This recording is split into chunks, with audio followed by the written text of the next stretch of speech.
Hello guys, നമ്മൾ കഴിഞ്ഞ ദിവസം നെല്ലിക്ക ഉപ്പിലിട്ടുണ്ടായിരുന്നില്ലേ? അപ്പം നമുക്കത് എന്തായിരുന്നു നോക്കാൻ കേട്ടോ. അപ്പോൾ എന്തായാലും ചേട്ടനാണ് അത് തുറന്ന് നോക്കാനായിട്ട് പോകുന്നത്. കൂടെ നമ്മുടെ നിവാ ബേബി ഉണ്ട്, ഞാനുണ്ട് കേട്ടോ. അപ്പോൾ എന്തായാലും ചേട്ടന് കുറച്ച് കാന്താരി മുളക് കിട്ടിയിട്ടുണ്ട്. ചേട്ടന് പുറത്ത് പോയി വന്നപ്പോഴേക്കും പൊട്ടിച്ചുകൊണ്ട് വന്നതാണ് കേട്ടോ. അപ്പോൾ എന്തായാലും കുറച്ച് കാന്താരി മുളകുണ്ട്, നമുക്ക് അതും കൂടി ഇതിലേക്ക് ആഡ് ചെയ്ത് കൊടുക്കാം കേട്ടോ.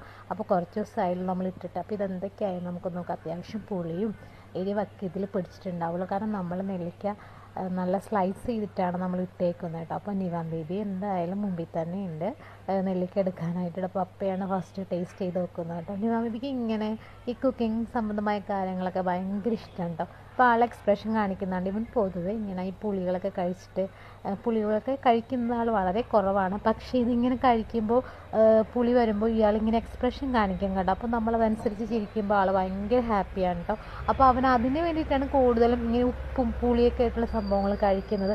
അത് കഴിച്ചിട്ട് ഇങ്ങനെ ഇരുന്ന് ചിരിക്കും കേട്ടോ. അപ്പോൾ ആളെക്കാളും വളരെ ചെറിയ സ്പൂൺ എടുത്തിട്ടാണ് ഈ നെല്ലിക്ക എടുത്ത് തരുന്നത് കേട്ടോ. അപ്പോൾ എന്തായാലും ഞാനും കൂടെ ഒന്ന് ടേസ്റ്റ് ചെയ്ത് നോക്കാനായിട്ട് പോവുകയാണ്. സംഭവം സൂപ്പറായിരിക്കും. കാരണം എന്ന് വെച്ചാൽ നമ്മൾ ഇതിൽ വിനിഗർ ചേർത്തിട്ടുണ്ട്. അപ്പോൾ എന്തായാലും നമ്മൾക്ക് നല്ല ടേസ്റ്റ് ആയിട്ടുള്ള നെല്ലിക്കയാണ് ഇവിടെ കിട്ടിയിരിക്കുന്നത്.